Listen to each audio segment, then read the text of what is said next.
There's a piece of advice for every pattern, and I'm about to name the one you are completely sick of hearing and then tell you why it has never moved you. Love yourself first. Set better boundaries. Done is better than perfect. Stop overthinking and just feel it. You just need to commit. Rest.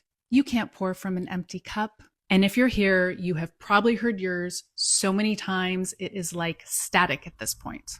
This is not because you're not trying hard enough to shift your patterns, and it's not because the advice is wrong, but that advice was built for the behavior. And that behavior is the last layer.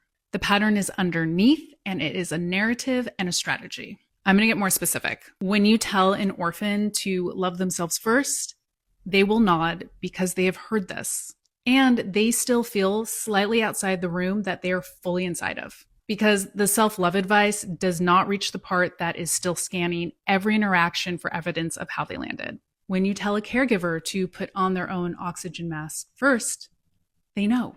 They have known this for years. The oxygen mask addresses the surface.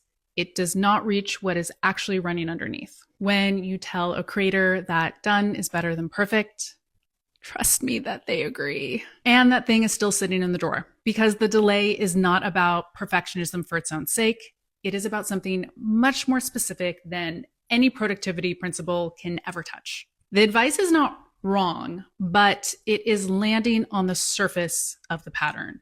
And it is missing the engine entirely, which is the narrative and the strategy. You have a specific archetype with your pattern and a specific piece of advice it is so tired of hearing, and a specific reason it has never actually shifted your pattern. I'm going to name all 12 archetypes in this series. I'm Nicole Barone. I use archetypes and storytelling to help you read the pattern that's been running and choose the story that comes next. Give me a follow because your archetype is here and deserves much more than hearing the same advice again.